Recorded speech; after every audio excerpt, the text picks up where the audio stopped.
his wound unto death, whether or not he's going to, okay. So you understand where I'm coming from on that. Verse 9, and here is the mind which hath wisdom. The 7 heads are 7 mountains on which the woman sitteth. Now, this is a tremendous verse here because it locates geographically the final world power block and headquarters of this new world church. Now, historically speaking, Rome has always been the only city that's been situated on 7 hills. The world church sitting on these 7 hills heads up a score of denominations. It rides to power on the back of this 10-horned Western Confederation, or this 10 toes of Daniel, the 10 toes confederation that came from the book of Daniel. The ones that were crushed, that were made of iron and clay.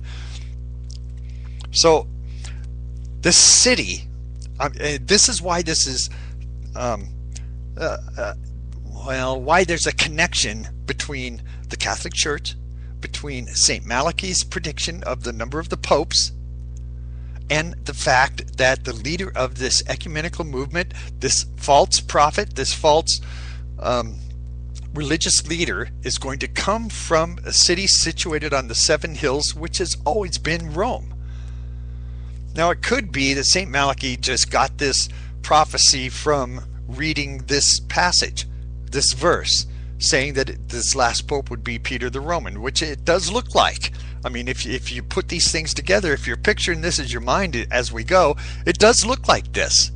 And I could see where he might get this, except that he had numbered and named the popes right up to the next pope that's coming, which is supposed to be the last pope, according to St. Malachi from the 11th century. So we'll see how that goes.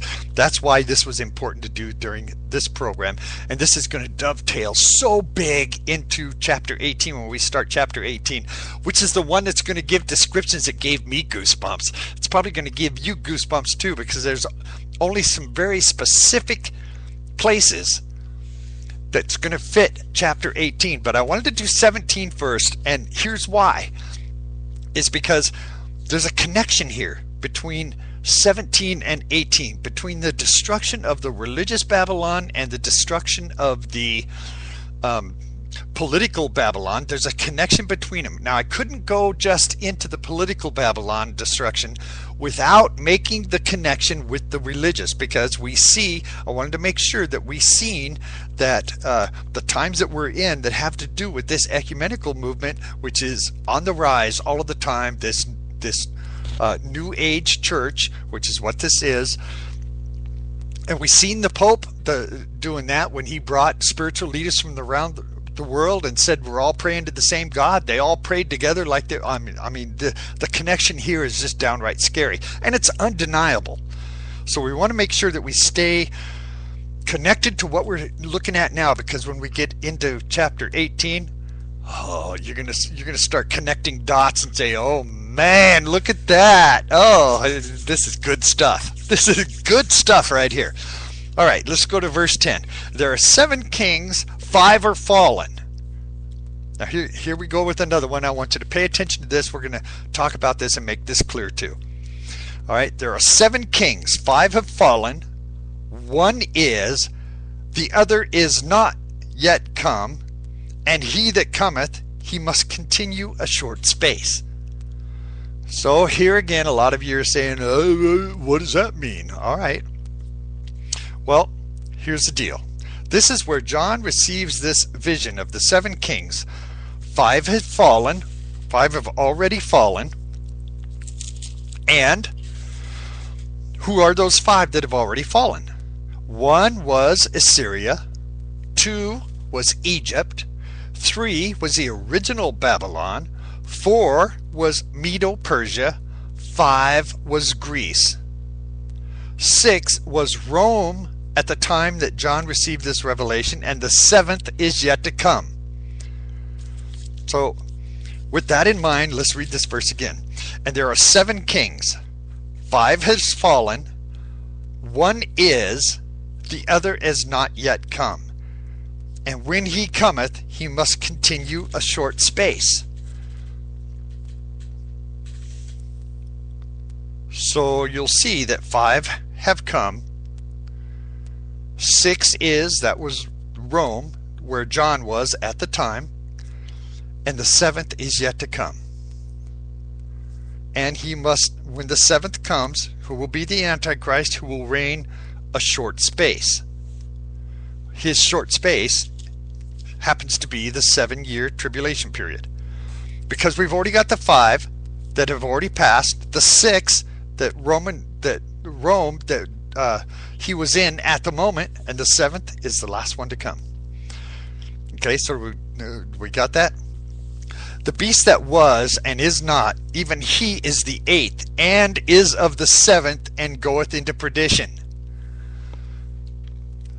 So here's number 3, where you say, all right, what is this? Well, let's read it again. And the beast that was and is not, even he is the 8th, and is of the 7, and goeth into perdition. Even he is the 8th, and is of the 7. So stick with me on this. We're going to make this clear. Because this verse is a little bit of a thought twister.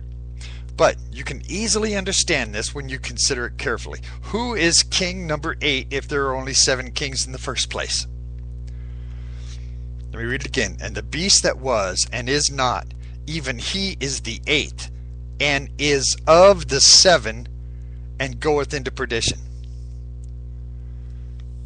Who is king number 8 if there's only 7 in the first place? Number 8 is number 7 resurrected. Or who is healed or survives this deadly wound. And the beast that was before his ascension and is not, because of his untimely deadly wound, even he is, because of the resurrection, the 8th.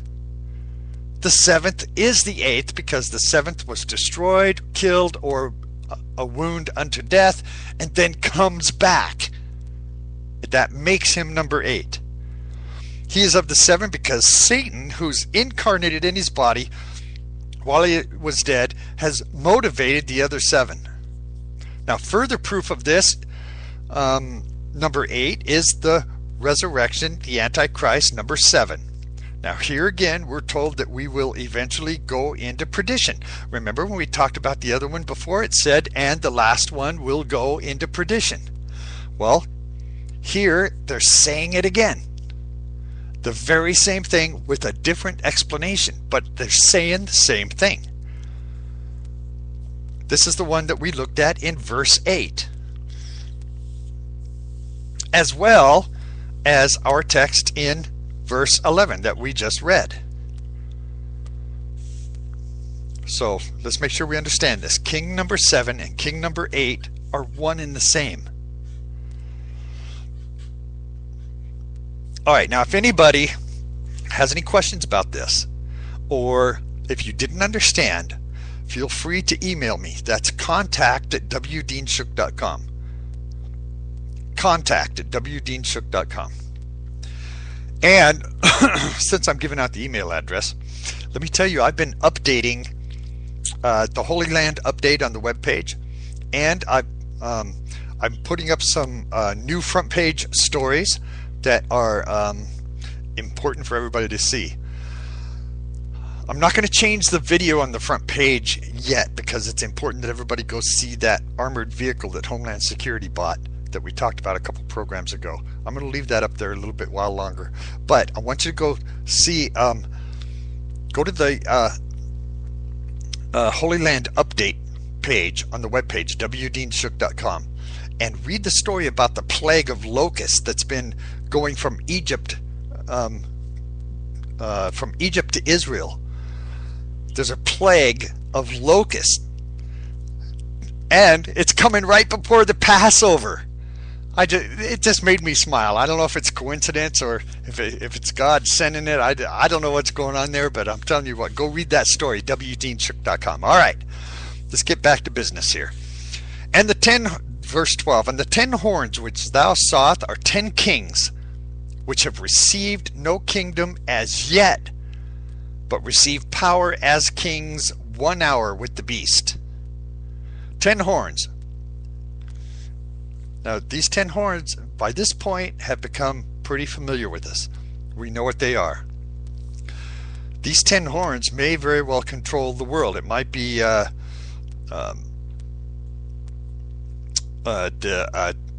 Western alliance. We're not sure what this is going to be.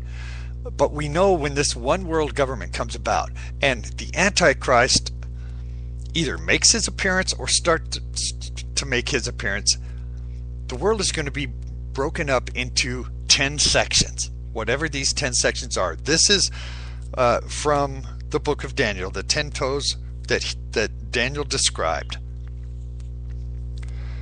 But this says the power of these nations will be for 1 hour, and but for a brief moment of time. This is not going to be a long-term permanent thing. This is going to have to do with the Antichrist that we're going to look at here in a few minutes, having power over all nations, kindreds, and tongues. This is coming up in chapter 18 in just a few minutes. So, verse 13, these have one mind. They shall give their power and strength unto the beast. Now this final 10 confederation, whatever it is, and the Antichrist is going to oust 3 of the original members and replace them.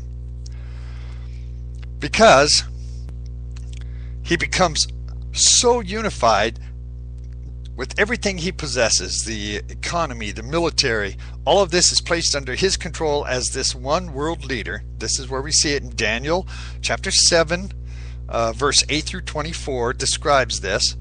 Now verse 14 says, these shall make war with the Lamb, and the Lamb shall overcome them. For he is the Lord of lords, King of kings. And they that are with him are called and chosen and faithful.